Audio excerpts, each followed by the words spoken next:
This is my overview of EthBoulder 2026, which took place the weekend before last. And EthBoulder 2026 really reminded me what conferences are all about. It's not KPIs for going out and doing business development or talking to X amount of companies or getting Y amount of DMs or Telegram information or anything like that. It was really about sharing moments and connecting with people. So EthBoulder was capped at around 200 people, or that's about how many tickets were sold. And the subtitle for the event was Fork the Frontier, which I think was pretty apt because it was held the week before one of the larger conferences in the state, ETH Denver, and it was really supposed to be the antithesis of what that event is. It was supposed to be more local, but it still had a global touch. It was supposed to be more connective, and it was supposed to be the anti-conference. So the event was called an unconference, or portions of it were at least, where, yes, we had some stages and some talks that were pre-planned, but you could also vote using the app on what kind of conversations you wanted to have and who you wanted to see give a presentation. So the unconference is when you allow somebody to pitch a presentation that they want to make, pitch a session, and then people got to vote on it, which was really cool. It was slightly chaotic, but it also worked out really well because in addition to the great talks from the just absolutely stacked panel of speakers, fireside chat folks, panelists, you name it.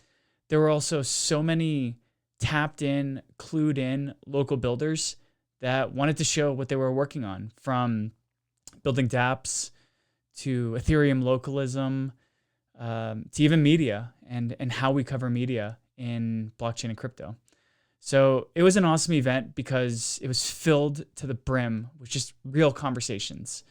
I had a hard time even making it from presentation to presentation because I kept getting caught up in absolutely stellar conversations with local Colorado blockchain folks, as well as folks from outside of the state and even out of the country.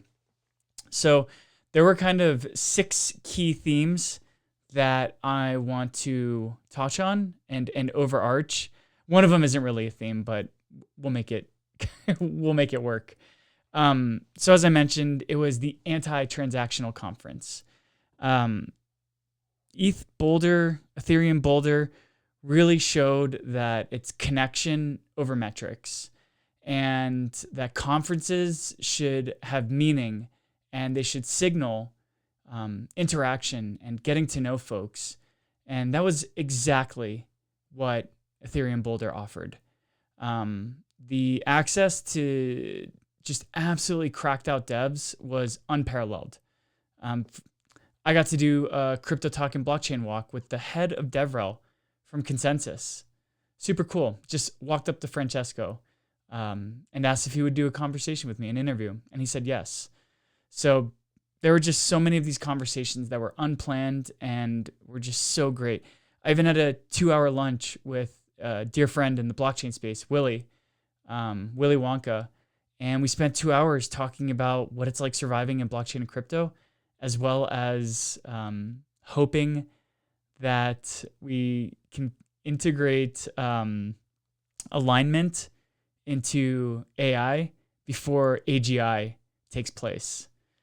Another kind of key trend was curated intimacy beats density and scale. And what I mean by that is the smaller format led to deeper discussions.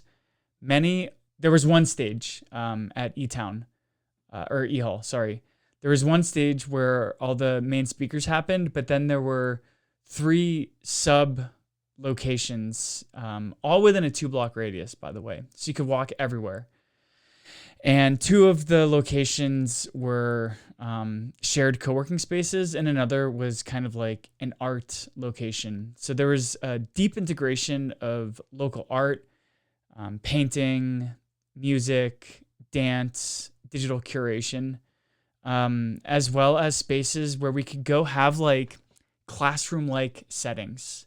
So it was really, really cool to feel like I was in grad school again and watch somebody give a presentation on what they were working on and field questions and field insights from folks who were sitting around the table, completely engaged in what was being showed. Additionally, I'm a Coloradan, so just having local pride. EthBoulder was in Boulder, and Boulder is a local node for a global ecosystem.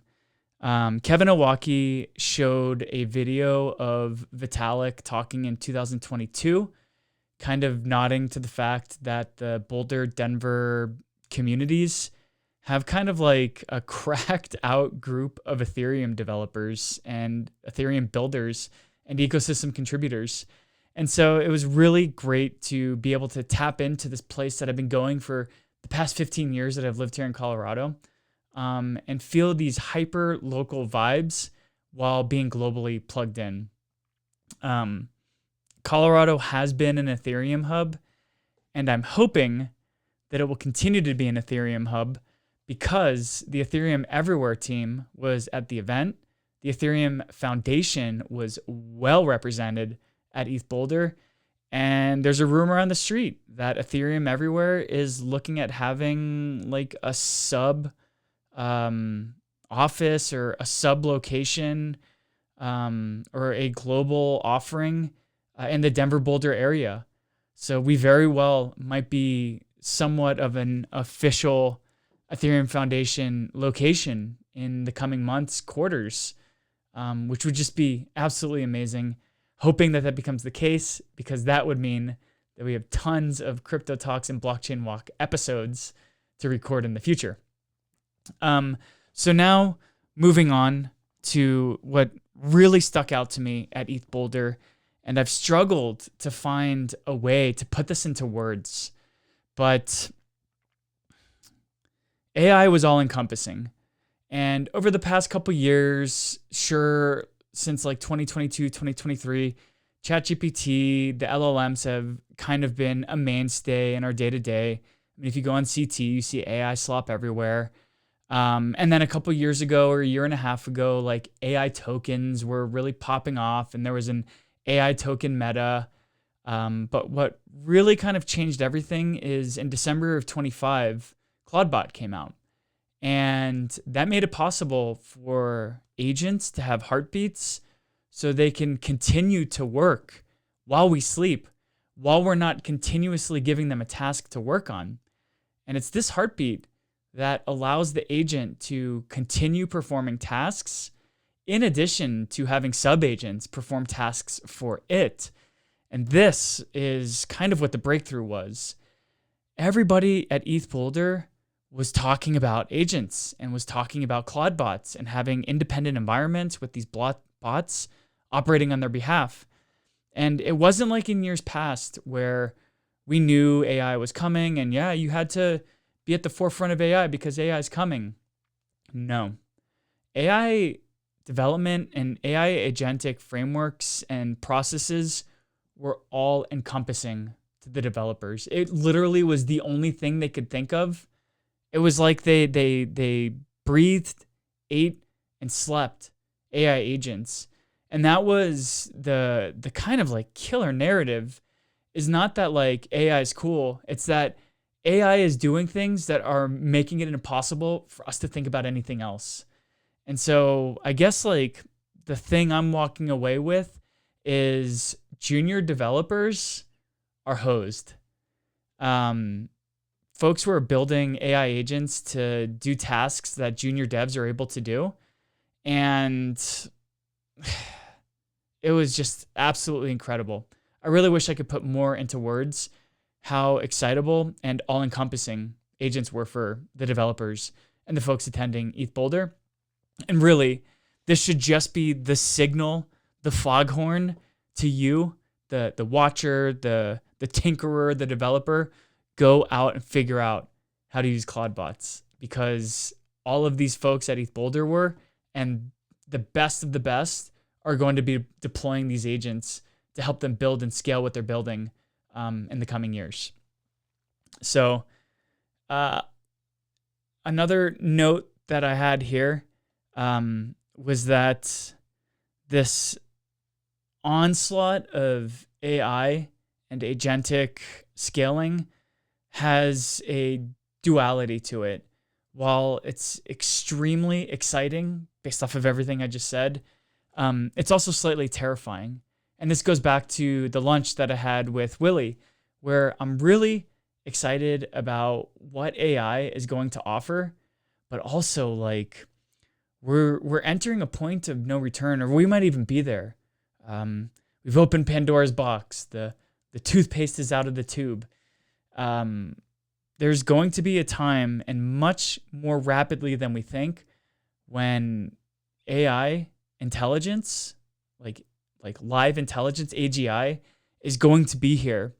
And the best of the best minds at Anthropic, at OpenAI, at insert massive AI company here, Google, are thinking about how we reach alignment before AGI happens. How do we let these agents know that once they are somewhat sentient beings, that humans are valuable and that we need to be protected as a species and not replaced with whatever task the agent voraciously and viciously decides to achieve. So there was a little bit of terror in addition to a lot of the excitement that I saw. And lastly, there were humanoid robots that fought on the second night of EthBoulder, which I thought was just like a complete representation of where we are right now. The robots were clunky. They weren't able to move their hands very well. They walked oddly.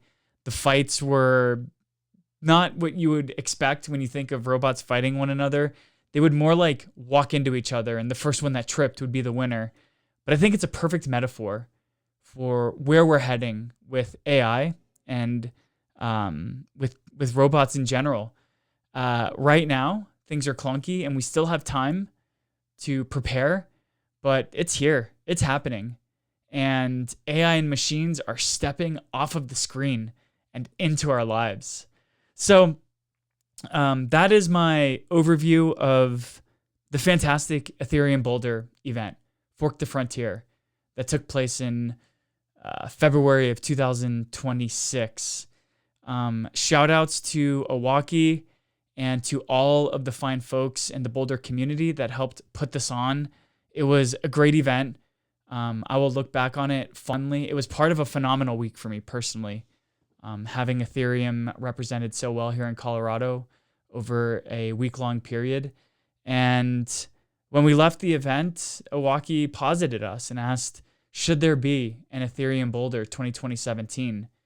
And I think overwhelmingly, the answer is yes. So friends, if you see there's an ETH Boulder 2027, go ahead and buy that ticket. It was well worth the time, and I can't wait to go back to the next one.